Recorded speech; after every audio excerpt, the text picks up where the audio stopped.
don't want the Marina. I don't want the Congress to be involved at all in anything that we do in the District of Columbia. But the fact of the matter is that they are. But then don't give them that check. Okay, well then give us statehood. Just left Fox 5. That's them back there. After doing the take. So Marina and I went, we're a little back and forth about referendums in D.C., right? So there's this new push from the D.C. Council to rein in the ability of just, doing referendums on just about anything you want. So let me just say this. I am a big proponent of democracy, right? But we elect our leaders, we elect our council members, our ANC commissioners to represent D.C., to represent the residents. And so we have to let that part work out too. I'm all for, direct democracy. I think that's important, especially nowadays. But at the end of the day, it's too much. And I think it's okay to rein in some of this.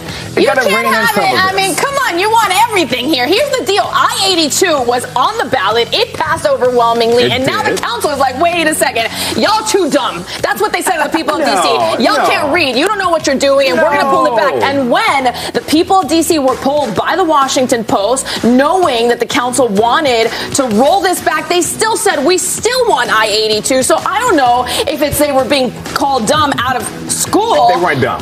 Then why won't they allow it to stay? I'm just saying because sometimes, especially some of these initiatives, they have budget impacts.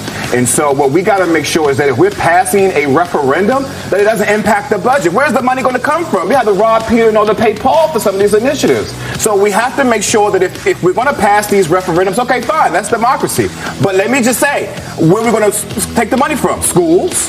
From Medicaid? I mean, that's the issue. Okay, so but I-82 was dealing with the restaurants, and these are private entities. And are you right? And are restaurants suffering? Absolutely. Yep. Why put it up for a vote in the first place?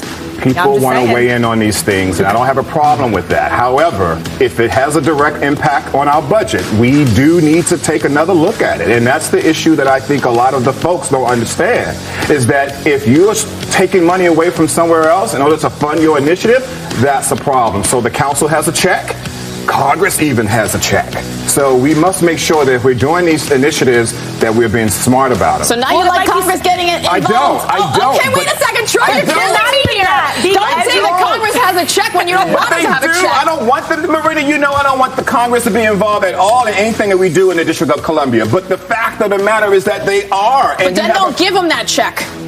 Okay, well then give us statehood. There you go. There you go. That's something that needs to be on the ballot. Right. Listen, I could argue here for the next 56 minutes, Troy. Don't get me started. All right, let's move on. And that was my take on it. We elect our leaders. If you don't like what they're doing, you replace them. Like we're about to go through a replacement cycle now. So what do you think? What's your take on it? I'll be curious to know. I'm sure some of you agree, some of you disagree. Let's talk.